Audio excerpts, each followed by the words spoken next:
Hello everyone, good morning. देखो, आज का अपना टॉपिक रहेगा रेस्पिरेटरी सिस्टम या श्वसन तंत्र। पाचन तंत्र हो गया था कंप्लीट। आज अपन शुरू करेंगे श्वसन तंत्र। श्वसन तंत्र का सबसे पहले तो क्लियरली डायग्राम आपको बनाना है। अगर बोर्ड में ये क्वेश्चन आता है तो आपको क्लियरली जो है इसका डायग्राम बनाना है। 2 नंबर का क्वेश्चन आता है ये। अब देखो, श्वसन तंत्र का डायग्राम इस तरीके से होता है। इसमें अंग जो है वो कौन कौन से कार्य करते हैं, चलिए डिस्कस करते हैं। तो देखो, नासिका जो है वो पहला अंग हो गया इसका, नाक, जहां से अपन सांस ले रहे हैं। फिर अपन बात करते हैं कि इसके बाद ग्रसनी आती है, फेरिंग्स। मैंने पाचन तंत्र में भी पढ़ाई थी ये, ठीक है। उसके बाद ग्रसनी के जो है नीचे क्या आता है, लैरिंग्स, जहां से आवाज बनती है हमारे जो वोकल कॉर्ड होता है वहां पे, अभी समझाऊंगा इसको। और फिर आता है श्वास नली या ट्रेकिया, विंड पाइप जिसको बोलते हैं बच्चों। श्वसन को जो है या वायु को कहाँ तक लेके आता है, ये फेफड़ों तक लेके आती है श्वास नली। श्वास नली आगे जाके 2 भागों में बढ़ती है, ठीक है, 2 भागों में बढ़ती है। इसको कहा जाता है श्वसनी या ब्रोंकाई। श्वास नली आगे जाके 2 भागों में बढ़ रही है, देखो 2 भागों में बढ़ रही है, ठीक है। तो एक तो ये और एक ये भाग, तो दोनों भाग जो है इनको क्या कहा जाता है, श्वसनी या फिर ब्रोंकाई। बहुत अच्छे से याद रखना इसको। फिर ये ब्रोंकाई जो है ना, ये श्वसनी, ये भी आगे जाके डिवाइड होती है, आगे जाके और बढ़ती है भागों में, तो उनको कहा जाता है श्वसनिका। श्वसनी कहा जाता है, ये 2 भाग है इनको श्वसनी। ये आगे जाके फेफड़ों में और डिवाइड होती है, उनको कहा जाता है श्वसनिकाएं या फिर ब्रोंकियोल। ब्रोंकियोल, ठीक है। अब देखो, अब ये ब्रोंकियोल जो है, इनका अंतिम जो भाग होता है ना, एंड जहां पे होता है, वहां पे इस मुट्ठी तरीके की आकृति या आकार में कुछ शेप्स होती हैं, उनको कहा जाता है वायु कुप्पिकाएं, ठीक है। ब्रोंकियोल्स के अंतिम भाग पर, अंतिम छोर पर क्या होती है कि मुट्ठी के आकार की कुछ संरचनाएं पाई जाती हैं, उनको कहा जाता है वायु कुप्पिकाएं या एल्वियोली। और ये बहुत इंपॉर्टेंट है, वायु कुप्पिकाएं क्या कार्य करती हैं, जितना भी ऑक्सीजन ले रहे हैं या CO2 बाहर छोड़ रहे हैं, इनका आदान प्रदान, ठीक है, इनका ट्रांसपोर्टेशन कौन करता है, वायु कुप्पिकाएं करती हैं बच्चों। इनका आदान प्रदान कौन करता है, वायु कुप्पिकाएं। किसके साथ करती हैं, रक्त के साथ, ओके। तो फेफड़ों में रक्त वाहिनियां फैली होती हैं। रक्त वाहिनियां मतलब कैपिलरीज, मैंने बताया था, कैपिलरीज होती हैं जो रक्त लेके आती है यहाँ पे, यानी यहाँ से ऑक्सीजन को लेके जाता है रक्त पूरे शरीर में, और CO2 को वहां यहाँ पे वापस छोड़ देता है। CO2 को फिर फेफड़ों के द्वारा वापस बाहर निकाल दिया जाता है। तो ये पूरा प्रक्रम श्वसन तंत्र का है, ठीक है। तो इसमें कौन कौन से अंग है, ये है बायां फेफड़ा, दायां फेफड़ा, कुप्पिकाएं बता दी है मैंने। इसके नीचे एक मांसपेशी होती है, ये देखो, फेफड़ों के नीचे जो है क्या होती है, मांसपेशी, इसको कहा जाता है मध्यपट या डायफ्राम जिसको बोलते हैं। तो ये सारे अंग इसमें श्वसन तंत्र में कार्य कर रहे हैं, ठीक है। अच्छे से इसका स्क्रीनशॉट ले लो फटाफट से, फिर इसको समझाता हूं मैं क्या है ये। तो देखो बच्चों, नासिका सबसे पहले नासिका काम में आती है, यानी यहां से जो है अपना प्राथमिक अंग है कि श्वसन तंत्र का प्राथमिक अंग है, और यहां से वायु को जो है अंदर प्रवेश करती है वायु। उसके बाद में नाक में क्या होते हैं कि बाल होते हैं छोटे छोटे, और सिलिया होते हैं जिसको पक्ष्माभ बोलते हैं। वो क्या करते हैं कि बच्चों, जितने भी डस्ट पार्टिकल्स आते हैं, धूल के कण आते हैं, उनको रोकने का कार्य करते हैं, ठीक है। वायु को शुद्ध करके भेजेंगे फेफड़ों में, तो ये इनका कार्य होता है। फिर आ जाते हैं अपन आगे ग्रसनी पे। अब ग्रसनी मैंने बताई थी कि ग्रसनी जो है वो उभयनिष्ठ अंग होता है, यानी पाचन तंत्र और श्वसन तंत्र दोनों का क्या होता है, कॉमन अंग है। ये क्या करता है कि भोजन को तो कहाँ भेजती है, भोजन नाल में या आहार नाल में, और वायु जो होती है उसको कहाँ भेजती है, श्वास नली में। इतना क्लियर है, ठीक है। फिर ग्रसनी के नीचे जो है वो होते हैं लैरिंग्स। क्या होते हैं बच्चों, लैरिंग्स। और इन लैरिंग्स में क्या होते हैं बच्चों, वोकल कॉर्ड्स। क्या होते हैं, वोकल कॉर्ड्स, ठीक है। यानी लैरिंग्स जो है उनमें क्या होते हैं, वोकल कॉर्ड्स होते हैं, जो आवाज बनाते हैं। जो हमारी आवाज बनती है वो कहाँ से बनती है, लैरिंग्स से बनती है, ठीक है। फिर उसके बाद में इस लैरिंग्स के नीचे जो है वहां से शुरू होती है क्या, श्वास नली। और श्वास नली में क्या होते हैं, सी आकार के छल्ले पाए जाते हैं, जो इसको चिपकने से रोकेंगे एक तो, ठीक है। जो सी आकार के जो मैंने छल्ले से बना रखे हैं इसमें, ये क्या करते हैं, श्वास नली को चिपकने से रोकते हैं। श्वास नली क्या कार्य करती है, वायु को जो है फेफड़ों तक पहुंचाती है, ये इसका कार्य हो गया। फिर अपन बात करते हैं कि श्वास नली आगे जाके 2 भागों में बट रही है, जिसको कहा जाता है श्वसनी या फिर ब्रोंकाई। ये ब्रोंकाई भी क्या कर रही है, यहाँ से जो है वायु को अलग अलग फेफड़ों में लेके जा रही है, अलग अलग भागों में बट गई है ये। तो वायु उसके बाद में कहाँ जाएगी, श्वसनिकाओं के पास या ब्रोंक्यूल के पास। ब्रोंक्यूल से ये लास्ट में कहाँ आ जाती है, वायु कुप्पिकाओं में आ जाती है वायु। और यहां से वायु, ठीक है, यहां से जो है ऑक्सीजन को जो है रक्त के साथ ट्रांसपोर्ट कर दिया जाता है। ये कुप्पिकाएं क्या करती हैं, जितनी भी ऑक्सीजन शरीर को चाहिए होती है उस ऑक्सीजन को क्या कर देती हैं, रक्त के साथ भेज देती हैं। तो इस तरीके से ये प्रक्रम चलता है। फिर यहाँ से जो ऑक्सीजन जाती है वो कोशिकाओं में जाती है, और कोशिकाओं में जाके उनका क्या होता है, ग्लूकोज का ऑक्सीकरण करती है। ये ऑक्सीजन क्या करती है, ग्लूकोज का ऑक्सीकरण करती है, जिससे हमारे शरीर को क्या मिलती है, ऊर्जा मिलती है। तो ये सारा प्रक्रम है श्वसन का। इतना क्लियर है, इतना क्लियर होगा आपका, ठीक है। तो ये डायग्राम है, इसको समझ लेना अच्छे से। फिर अपन आगे बढ़ते हैं बच्चों, इसका स्क्रीनशॉट ले लो। देखो अब एक एक अंग के बारे में अपन डिस्कस करेंगे, क्या क्या अंग है, क्या क्या कार्य करते हैं। तो सबसे पहले अगर नासिका की बात करें तो नासिका में जो है, नासिका क्या किस काम में आती है, वायु को एंटर करने के लिए। प्राथमिक अंग है, प्राइमरी ऑर्गन है।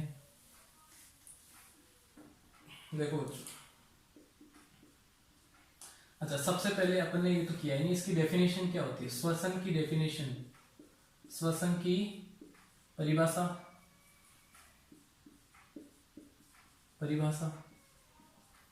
तो श्वसन की परिभाषा जो है इस तरीके से हो जाएगी, डेफिनेशन इस तरीके से हो जाएगी कि पर्यावरण एनवायरमेंट, पर्यावरण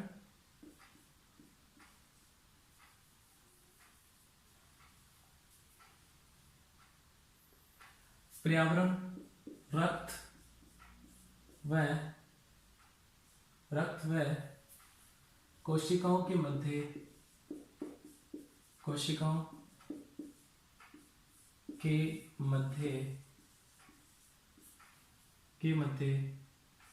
ऑक्सीजन का आदान प्रदान, या गैसों का CO2 व O2 का आदान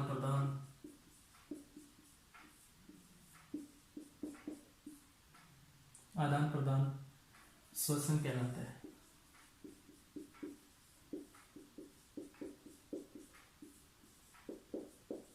ठीक है, यानी श्वसन की परिभाषा किस तरीके से दोगे, पर्यावरण रक्त व कोशिकाओं के मध्य CO2 व O2 का आदान प्रदान श्वसन कहलाता है। ठीक है बच्चों, यानी जीव जो होते हैं सजीव, उनमें क्या होता है कि जितनी भी पर्यावरण में ऑक्सीजन होती है उसको अपन ग्रहण करते हैं फेफड़ों के द्वारा।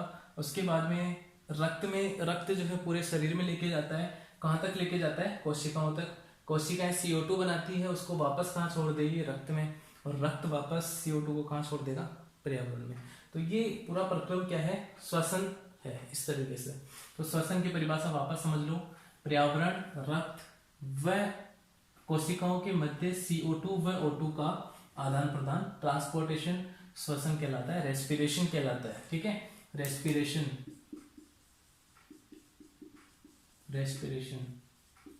ठीक है बच्चों, इस तरीके से अपन इसकी परिभाषा देंगे। फिर आपको एक पॉइंट याद रखना है कि श्वसन का अगर शाब्दिक मतलब भी समझे ना अपन, श्वसन का शाब्दिक अर्थ, श्वसन का शाब्दिक अर्थ होता है बच्चों ऊर्जा उत्पादन।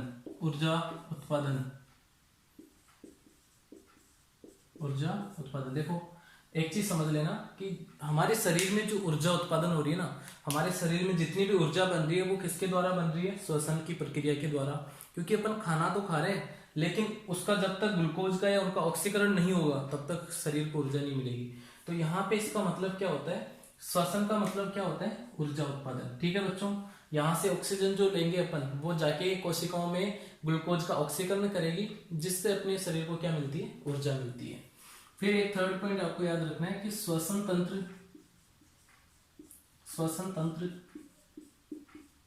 का अध्ययन क्या होता है, पल्मोनोलॉजी।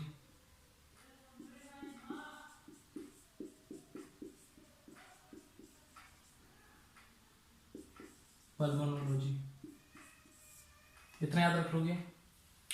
सबसे पहले परिभाषा याद रखनी है कि पर्यावरण रक्त और कोशिकाओं के मध्य CO2 व O2 का आदान प्रदान क्या होता है, श्वसन होता है, रेस्पिरेशन बोलते हैं इसको, यानी ऑक्सीजन का आदान प्रदान किस किस के बीच में, पर्यावरण से ऑक्सीजन लेना, फिर रक्त में जाना, फिर कोशिकाओं में जाना, फिर कोशिकाओं से CO2 वापस आती है बनके, और फिर वो रक्त कहाँ लेके आता है, फेफड़ों में, फेफड़ों से अपन पर्यावरण में छोड़ देते हैं वापस।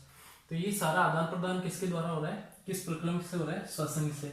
श्वसन का मतलब होता है ऊर्जा उत्पादन। जब तक ऑक्सीजन कोशिकाओं में नहीं जाएगी, ग्लूकोज का ऑक्सीकरण नहीं होगा, तब तक ऊर्जा नहीं बनेगी। इसलिए जो है श्वसन का मतलब ही क्या होता है, ऊर्जा उत्पादन। श्वसन होने से ही क्या बनती है हमारे शरीर में, ऊर्जा बनती है। श्वसन तंत्र का अध्ययन क्या होता है, पल्मोनोलॉजी। इतना याद रख लोगे आप लोग, ठीक है। इसको फटाफट से इसका स्क्रीनशॉट लो, आगे बढ़ते फिर अपन। देखो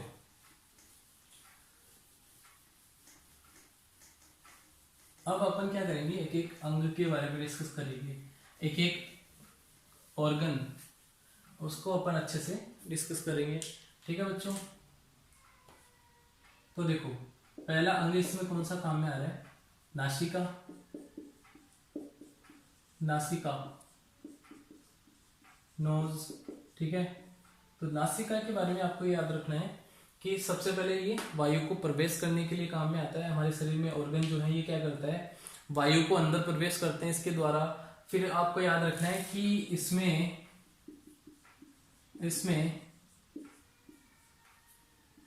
छोटे छोटे या सूक्ष्म रोम पाए जाते हैं, बाल पाए जाते हैं, बाल व सिलिया, पक्षमाप जिनको बोलते हैं,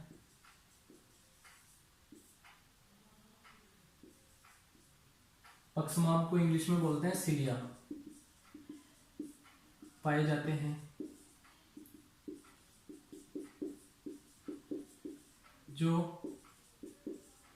जो वायु को शुद्ध करते हैं। इतना क्लियर है।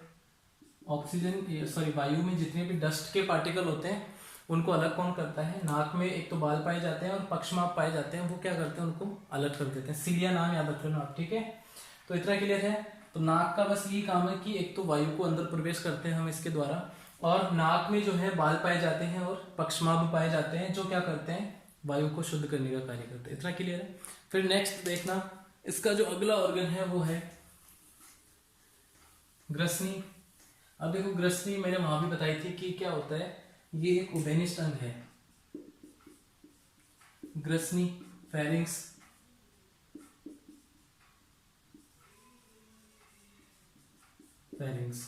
ये फेरिंग्स क्या होता है बच्चों, ये कॉमन ऑर्गन है। यानी ये क्या करता है, पहली चीज तो आपको याद रखना है कि ये भोजन को तो कहाँ भेजता है, भोजन को आहार नाल में, आहार नाल व वायु को श्वास नली में भेजता है। श्वास नली में भेजती है ग्रसनी, ये इसका कार्य होता है। यानी भोजन को आहार नाल में व वायु को श्वास नाल में भेजना, श्वास नली में भेजना इसका कार्य होता है। दूसरी चीज आपको याद रखनी है कि श्वास, ये ग्रसनी जो है इसके 3 भाग होते हैं। ग्रसनी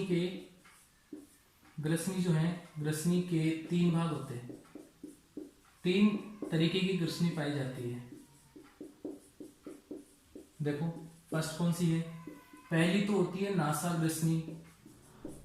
नासाग्रसनी, दूसरी होती है बच्चों मुखग्रसनी, और एक होती है कंठग्रसनी।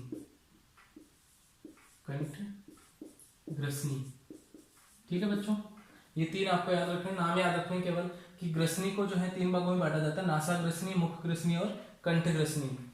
नासाग्रसनी जो है नाक का जो नासिका या नेसल कैविटी जो होती है उसका अंतिम भाग होता है कौन, नासाग्रसनी। ठीक है, यानी जो अपन बोल रहे हैं नासा गुहा, उसका अंतिम भाग यानी वहां पे पाई जाती है क्या, नासाग्रसनी। मुखग्रसनी मुख में पाई जाती है और कंठग्रसनी कहाँ पाई जाती है, कंठ में पाई जाती है, गले में पाई जाती है।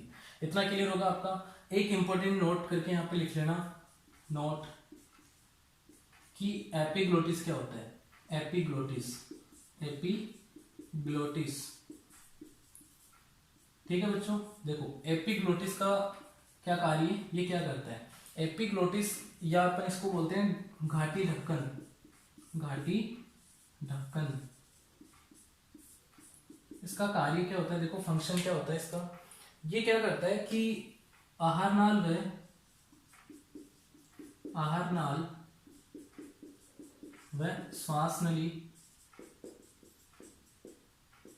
नाल में स्विच का कार्य करता है, के बीच स्विच का कार्य करता है, के बीच स्विच का कार्य करता है।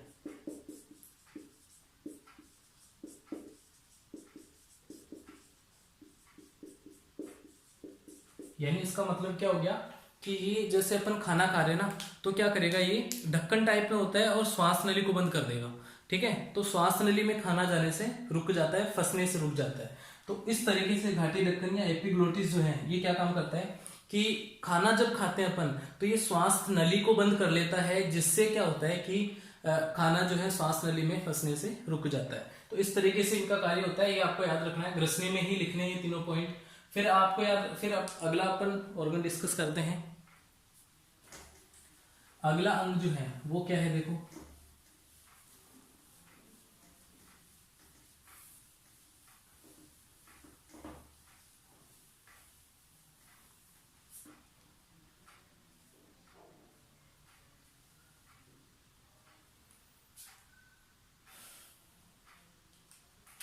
ठीक है, तीसरा अंग जो है इसका वो क्या है, लैरिंग्स। लैरिंग्स स्वर तंत्र।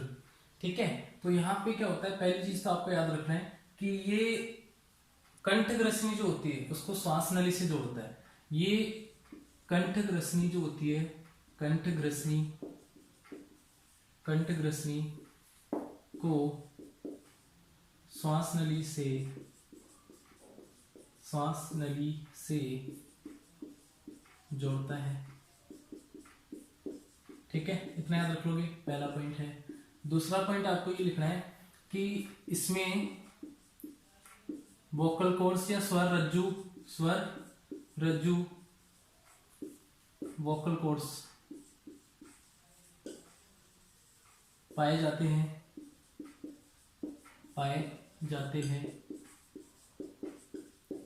जो वायु के द्वारा कंपन से आवाज या ध्वनि उत्पन्न करते हैं।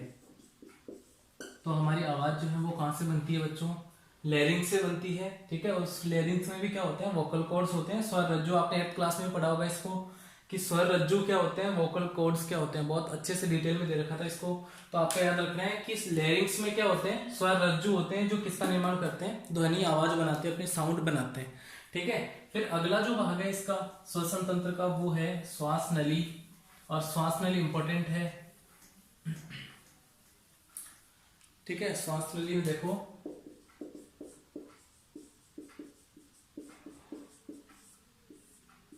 श्वास नली, ठीक है, ट्रेकिया जिसको बोलते हैं या विंड पाइप भी बोल सकते हो आप। तो इसमें पहला पॉइंट तो आपको लिखना है कि ये 5 इंच लंबी होती है, 5 इंच लंबी नलिका होती है। इतना क्लियर है भाई। ठीक है, सेकंड पॉइंट आपको लिखना है कि इसमें जो है, इसमें सी आकार के अल्फाबेट आता है सी, उसके आकार के छल्ले पाए जाते हैं,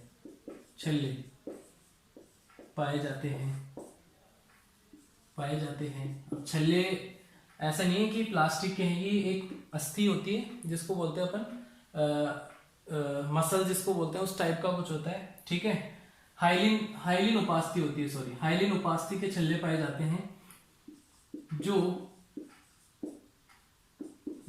इसको चिपकने से रोकते हैं।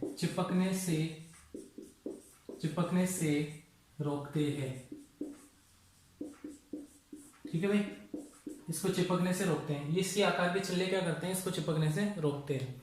अगर ये नहीं होते तो क्या होगा कि दाब जब कम या ज्यादा होगा तो वो चिपक सकती है। इसलिए हमारे शरीर में क्या पाए जाते हैं, श्वास नली जो होती है उसमें क्या पाए जाते हैं, सी आकार के छल्ले, और ये क्या क्या करते हैं, इसको चिपकने से रोकते हैं। थर्ड पॉइंट आपको याद रखना है कि श्वास नली जो है, श्वास नली की दीवारों पर श्लेष्मा पाया जाता है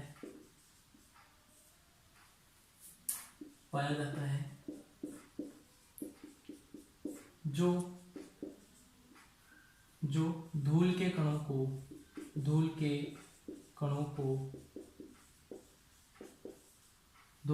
को अपने साथ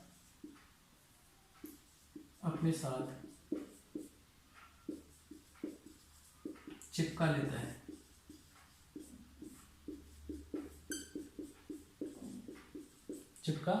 है। इस तरीके से आपको याद रखना है कि श्वास नली जो है 5 इंच लंबी नलिका होती है। इसमें सी आकार के छल्ले पाए जाते हैं जो इसको चिपकने से रोकते हैं।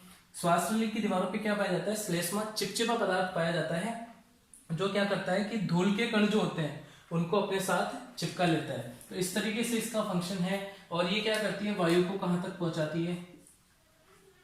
अच्छा, इसको लिखोगे आप कि यह वायु को फेफड़ों तक पहुंचाती है।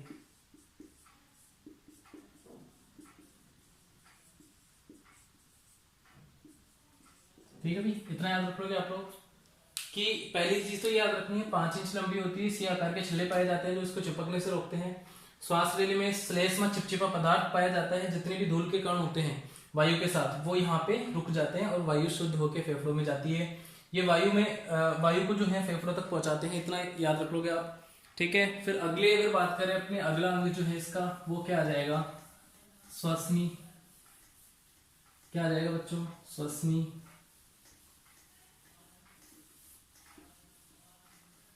तो श्वसनी देखो किस तरीके से कार्य करती है।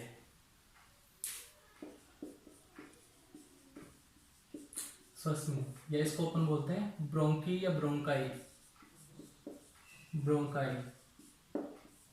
ठीक है भाई, ब्रोंकाई देखो, अपन ने देखा कि श्वास नली जो थी, श्वास नली आगे जाकर दो भागों में बढ़ती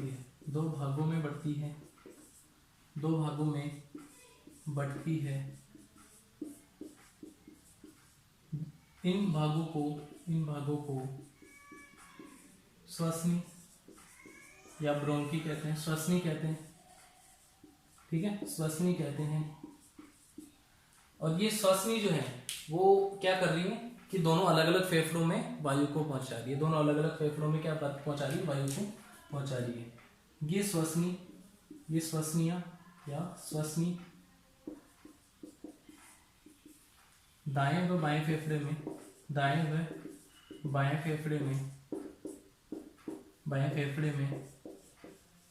फेफड़ों को क्या बोलते हैं, फुफ्फुस भी बोलते हैं। फेफड़े में वायु को पहुंचाती है। इतना याद रख लोगे आप लोग।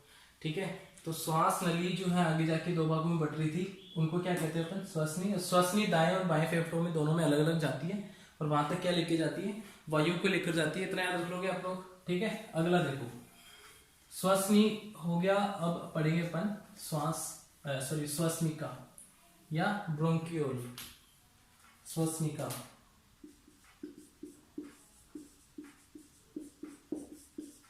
देखो श्वसनिका को अपन बोलते हैं ब्रोंकियोल। क्या बोलते हैं बच्चों, ब्रोंकियोल। ठीक है, ब्रोंकियोल देखो क्या कार्य करती है। इसमें इतना ही लिखना है कि श्वसनी जो है, प्रत्येक श्वसनी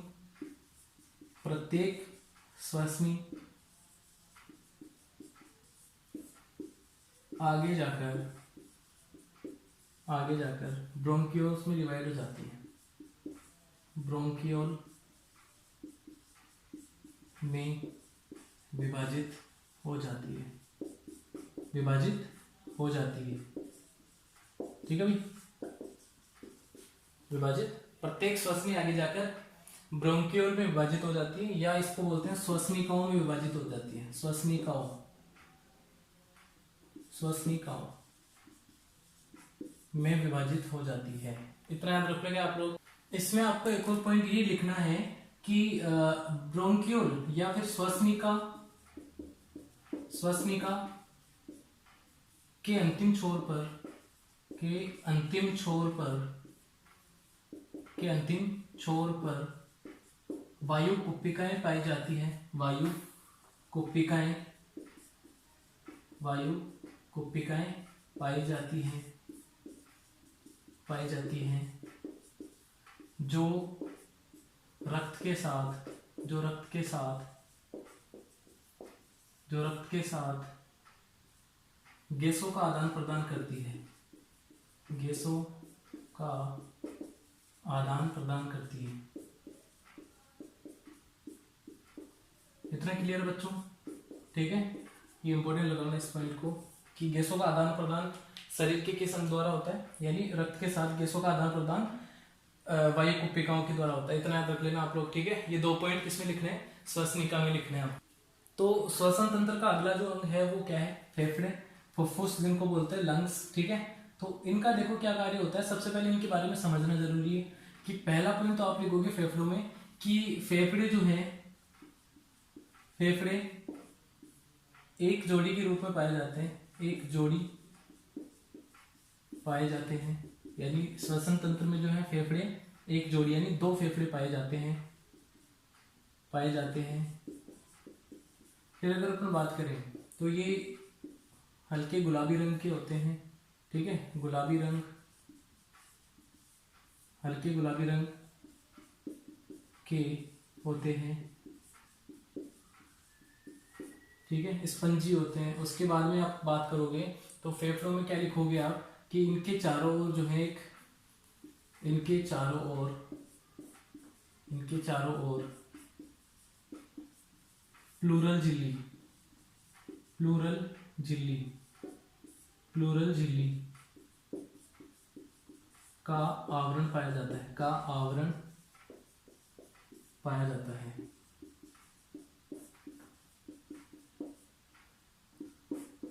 ठीक है, प्लूरल झिल्ली का क्या पाया जाता है? इसके चारों ओर आवरण पाया जाता है। अगर अपन बात करें कि फेफड़ों में जो है, फेफड़ों में, फेफड़ों में केशिकाएं पाई जाती हैं। केशिकाएं, देखो ये केशिकाएं क्या होती हैं? केशिकाएं ये रक्त वाहिनियां होती है, छोटी छोटी रक्त वाहिनियां, रक्त वाहिनियां होती है बहुत छोटी छोटी, जो फेफड़ों में क्या लेके आती हैं? रक्त को लेके आती हैं। केशिकाएं वह लगभग 30 मिलियन, 30 मिलियन, 30 मिलियन कुप्पिकाओं या वायु कुप्पिकाओं, वायु कुप्पिकाओं, कुप्पिकाओं का, वायु कुप्पिकाओं का जाल पाया जाता है, वायु कुप्पिकाओं का जाल पाया जाता है। ठीक है, तो ये याद रखना आपको कि फेफड़े एक जोड़ी के रूप में पाए जाते हैं। ये गुलाबी, हल्के गुलाबी रंग के होते हैं। ठीक है, और स्पंजी होते हैं। इनके चारों ओर प्लूरल झिल्ली का आवरण पाया जाता है। ये क्या करता है? प्लूरल झिल्ली ये इसको बाहरी चोटों से फेफड़ों की रक्षा करती है। उसके बाद में फेफड़ों में जो है केशिकाएं, केशिकाएं क्या होती हैं? छोटी छोटी रक्त वाहिनियां होती हैं जो क्या करती है? रक्त लेके आती है कहां तक? फेफड़ों तक। इतना क्लियर है? फिर लगभग 30 मिलियन इनमें क्या पाई जाती है? वायु कुप्पिकाओं का जाल पाया जाता है। ठीक है, और ये फेफड़े क्या करते हैं कि जितना भी जो है श्वसन का प्रक्रम हो रहा है या वायु आदान प्रदान हो रही है, वो सारा कहाँ पे होता है? फेफड़ों में होता है। तो इस तरीके से जो आपको इनके बारे में लिखना है। ठीक है बच्चों, तो ये इसके कुछ अंग हैं जो अपन ने डिस्कस किए हैं। एक चीज आपको याद रखनी है कि अब देखो प्रक्रम किस तरीके से होता है, या आप ओरली याद रख लेना प्रक्रम किस तरीके से होता है। डायफ्राम पढ़ा अभी, डायग्राम में मैंने बताया था कि डायफ्राम जो होता है ना वो क्या करता है, मध्यपट, वो क्या करता है जब नीचे की तरफ एक मांसपेशी होती है और जब वो नीचे की तरफ जाती है, इसका मतलब है कि ऑक्सीजन जो है अंदर आएगी, ऑक्सीजन अंदर आएगी या वायु अंदर आएगी तो फेफड़ों का आयतन क्या होगा, बढ़ेगा। बिकॉज क्या हो रहा है कि बाहर से अपन जितनी भी, बाहर से जो है अपन क्या कर रहे हैं, वायु को अंदर खींच रहे हैं, तो क्या होगा कि फेफड़ों का आयतन बढ़ेगा, नहीं बढ़ेगा। उसके बाद में जब वापस से वो मध्यपट या डायफ्राम जो है ऊपर की तरफ आता है तो वो फेफड़ों पे दाब डालता है, जिससे क्या होता है कि जितनी भी वायु होती है या CO2 होती है वो वापस बाहर जाती है। तो इस तरीके से ये प्रक्रम होता है। इसको अपन देखो दो तरीके से समझ सकते हैं कि श्वसन जो है ये भी दो तरीके से होता है, श्वसन भी दो तरीके से होता है। एक तो बाहरी श्वसन, बाहरी श्वसन, एक क्या होता है, आंतरिक श्वसन। आंतरिक श्वसन देखो, बाहरी श्वसन में तो क्या होता है कि फेफड़ों के साथ, फेफड़ों में वायु का आदान प्रदान, का आदान प्रदान, ठीक है। और आंतरिक श्वसन या इसको कोशिकीय श्वसन भी बोलते हैं बच्चों, कोशिकीय श्वसन। कोशिकीय श्वसन देखो क्या होता है, इसके अनुसार, इसके अकॉर्डिंग क्या होता है कि वायु जो अपन ऑक्सीजन है, ऑक्सीजन, ऑक्सीजन के द्वारा ग्लूकोज, ग्लूकोज के ऑक्सीकरण, ग्लूकोज के ऑक्सीकरण, ऑक्सीकरण से ऊर्जा उत्पादन, ऊर्जा उत्पादन। और ये सारा विक्रम कहाँ होता है, कोशिका में, कोशिका में,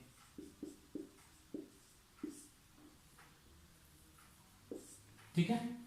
अरे अभी जो मैंने बताया था कोशिका और केशिका दोनों अलग अलग है, कोशिका और, कोशिका और केशिका दोनों अलग अलग चीजें होती हैं, ठीक है। कोशिका तो क्या कर, कोशिकाएं तो हमारे शरीर का निर्माण कर रही है, ठीक है। और केशिकाएं जो है ना ये रक्त वाहिनियां होती है, केशिका रक्त वाहिनियां होती हैं जो रक्त को लेके आती है फेफड़ों में। इतना क्लियर है आपको, ठीक है। अब देखो बाहरी श्वसन यानी फेफड़ों में जो है वायु को आदान प्रदान कर रहे हैं अपन, तो वो किस में आ रहा है, बाहरी श्वसन में। आंतरिक श्वसन क्या होता है या कोशिकीय श्वसन, कोशिकाओं में ऑक्सीजन के द्वारा ग्लूकोज का ऑक्सीकरण, उससे क्या मिलती है अपने को, ऊर्जा मिलती है। और ये ऊर्जा अपने को किस रूप में मिलती है, एटीपी के रूप में। किस रूप में मिलती है, एटीपी के रूप में, adenosine, adenosine triphosphate, adenosine triphosphate. तो इस तरीके से जो है अपने को ये ऊर्जा प्राप्त होती है। तो आप इतना सारे जितने भी अंक थे वो अपन ने डिटेल में डिस्कस कर लिए हैं। तो ये था श्वसन तंत्र। आई होप आपको समझ में आया होगा, ठीक है। और अपन कल डिस्कस करेंगे अगला टॉपिक। तब तक टेक केयर।